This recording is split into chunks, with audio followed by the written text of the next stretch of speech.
पाली कक्षा चतुर्थी विषय संस्कृत क्री धातु रूप।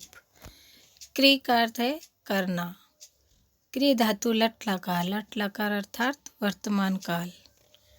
पुरुष एक वचन द्विवचन बहुवचन। प्रथम पुरुष करोति कुरुत कुर्वन्ति। मध्यम पुरुष करोसि कुरुत कुरुत। उत्तम पुरुष करोमि कुरु कुरु। क्री धातु लृट लकार। पुरुष एक वचन द्विवचन बहुवचन।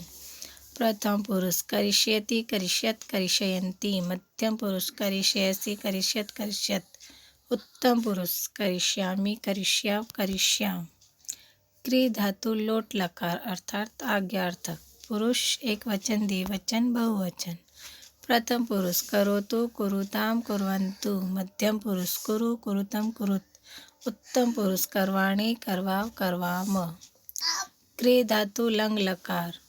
पुरुष एक वचन द्विवचन बहुवचन। प्रथम पुरुष अकरोत अकुरुताम अकुर्वन्। मध्यम पुरुष अकरो अकुरुतम अकुरुत। उत्तम पुरुष अकर्वम अकुर्व अकुर्म।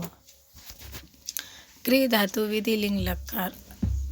पुरुष एक वचन द्विवचन बहुवचन। प्रथम पुरुष कुर्यात कुर्याताम कुर्यः। मध्यम पुरुष कुर्या कुर्यातम कुर्यात। उत्तम पुरुष कुर्याम कुर्याव कुर्याम। क्री धातु लंग लकार।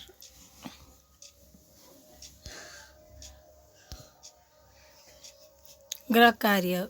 क्री धातु लिखना व याद करना है।